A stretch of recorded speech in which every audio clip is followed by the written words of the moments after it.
जय गुरु जी, संगत जी। ओम नमः शिवाय। शिव जी सदा सहाय। ओम नमः शिवाय। गुरु जी सदा सहाय। शिव पुराण विद्येश्वर संहिता का 11वां अध्याय।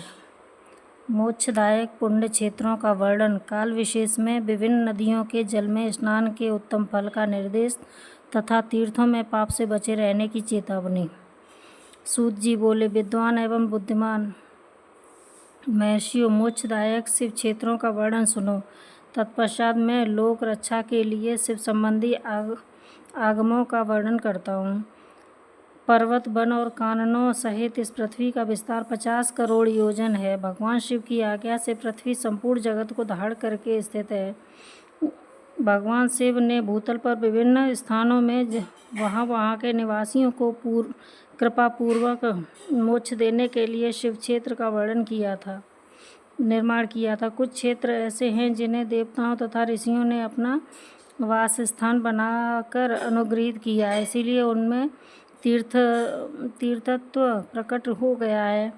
तथा अन्य बहुत से तीर्थ क्षेत्र ऐसे हैं जो लोगों की रक्षा के लिए स्वयं प्रादुर्भूत हुए हैं। तीर्थ और क्षेत्र में जाने पर मनुष्य को सदा स्नान, दान और जप आदि करना चाहिए, अन्यथा वह रोग, दरिद्र तथा मुक्ता आदि दोषों का भागी होता है। जो मनुष्य इस भारतवर्ष के भीतर मृत्यु को प्राप्त होता है, वह अपने पुण्य के फल से ब्रह्मलोक में वास करके पुण्य क्षय के पश्चात पुनः मनुष्य योनि में ही जन्म लेता है। पापी मनुष्य पाप करके दुर्गति में ही पड़ता है। ब्राह्मणों, पुण्य क्षेत्र में पाप कर्म किया जाए तो वह और भी दृढ़ हो जाता है तथा पुण्य क्षेत्र में निवास करते समय सूक्ष्म से सूक्ष्म अथवा थोड़ा सा भी पाप ना करे। सिंधु और सतलज नदी के तट पर बहुत से पुण्य क्षेत्र हैं। सरस्वती नदी परम पवित्र और 60 मुख वाली कही गई है, अर्थात उसकी 60 धाराएं हैं। विद्वान पुरुष सरस्वती के उन धाराओं के तट पर निवास करते हैं, जो वह क्रमशः ब्रह्मपद को पा लेता है। हिमालय पर्वत से निकली हुई पुण्य सलिला गंगा 100 मुख वाली नदी है। उसके तट पर काशी, प्रयाग आदि अनेक पुण्य क्षेत्र हैं। वहाँ मकर राशि के सूर्य होने पर गंगा की तटभूमि पहले से भी अधिक प्रशस्त एवं पुण्यदायक हो जाती है। सोनभद्र नद की 10 धाराएं हैं। वह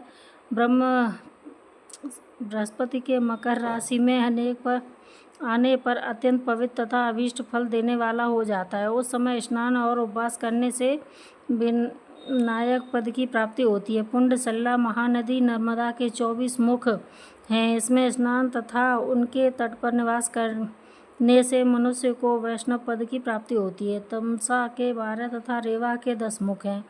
परम पुण्यमयी गोदावरी के 21 मुख बताए गए। वह ब्रह्म हत्या तथा गौवध के पापनाश का भी नाश करने वाली है एवं रुद्र लोक देने वाली है।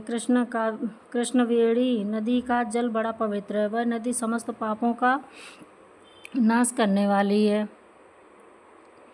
इसके 18 मुख बताए गए हैं तथा वह विष्णु लोक को प्रदान करने वाली है। तुंगभद्रा के 10 मुख हैं। वह ब्रह्मलोक देने वाली है। पुण्य सलिला सुवर्ण मुख की 9 मुख कहे गए हैं। ब्रह्मलोक से लौटे हुए जीव उसी के तट पर जन्म लेते हैं। सरस्वती नदी, पंपा सरोवर, कन्याकुमारी, अंतरीप तथा शुभकारक श्वेत नदी से ये सभी पुण्य क्षेत्र हैं। इसके तट पर निवास करने से इंद्रलोक की प्राप्ति होती है। सह पर्वत से निकली हुई महानदी कावेरी परम पुण्यमयी है। इसके 27 मुख बताए गए हैं। वह संपूर्ण अभिष्ट वस्तुओं को देने वाली है। उसके तट स्वर्गलोक की प्राप्ति कराने वाले हैं तथा ब्रह्मा और विष्णु का पद देने वाले हैं। कावेरी के जो तट शैव क्षेत्र के अंतर्गत हैं, वे अभीष्ट फल देने के साथ ही शिवलोक प्रदान करने वाले भी हैं। नैमिषारण्य तथा बद्रिकाश्रम में सूर्य और बृहस्पति के मेष राशि में आने पर यदि स्नान करें तो वह उस समय वहाँ किए हुए स्नान, पूजन आदि का ब्रह्मलोक की प्राप्ति कराने वाला जानना चाहिए। सिंह और कर्क राशि में सूर्य की संक्रांति होने पर सिंधु नदी में किया हुआ स्नान तथा केदार तीर्थ के जल का पान एवं स्नान ज्ञानदायक माना गया है। जब बृहस्पति सिंह राशि में हों उस समय सिंह की संक्रांति से संयुक्त भाद्रपद मास में यदि गोदावरी के जल में स्नान किया जाए तो वह शिवलोक की प्राप्ति कराने वाला होता है। ऐसा पूर्व काल में स्वयं भगवान शिव ने कहा था। जब सूर्य की बृहस्पति कन्या राशि में स्थित हो तब यमुना और सोनभद्र में स्नान करें। वह स्नान धर्मराज तथा गणेश जी के लोक में महान भोग प्रदान करने वाला होता है। यह गंगा महर्षियों की मान्यता है कि जब सूर्य और बृहस्पति तुला राशि में स्थित हों उस समय कावेरी नदी में स्नान करें। वह स्नान भगवान विष्णु के वचन की महिमा से संपूर्ण अभीष्ट वस्तुओं को देने वाला माना गया है। जब सूर्य और बृहस्पति वृश्चिक राशि पर आ जाएं तब मार्गशीर्ष अगहन के महीने में नर्मदा में स्नान करने से श्री विष्णु लोक की प्राप्ति हो सकती है। सूर्य और बृहस्पति के धनु राशि में स्थित होने पर सुवर्ण मुखरी नदी में किया हुआ स्नान शिवलोक प्रदान कराने वाला होता है, जैसा कि ब्रह्मा जी का वचन है। जब सूर्य और बृहस्पति मकर राशि में स्थित हों उस समय माघ मास में गंगा जी के जल में स्नान करना चाहिए। ब्रह्मा जी का कथन है कि वह स्नान शिवलोक की प्राप्ति कराने वाला होता है। शिवलोक के पश्चात ब्रह्मा और विष्णु के स्थानों में सुख भोगने पर अंत में मनुष्य को ज्ञान की प्राप्ति हो जाती है। माघ मास में तथा सूर्य के कुंभ राशि में स्थित होने पर फाल्गुन मास में गंगा जी के तट पर किया हुआ श्राद्ध पिंडदान अथवा तिलोदक दान पिता और नाना दोनों कुलों को पितरों की अनेक पीढ़ियों द्वारा उद्धार करने वाला माना गया है। सूर्य और बृहस्पति जब मीन राशि में स्थित हों तब कृष्णवेणी नदी में किए गए स्नान की ऋषियों ने प्रशंसा की है। उन महीनों में पूर्वोक्त तीर्थों में किया हुआ स्नान इंद्रपद की प्राप्ति कराने वाला होता है। विद्वान पुरुष गंगा अथवा कावेरी नदी का आश्रय लेकर तीर्थवास करें। ऐसा करने से तत्काल किए हुए पाप का निश्चय ही नाश हो जाता है।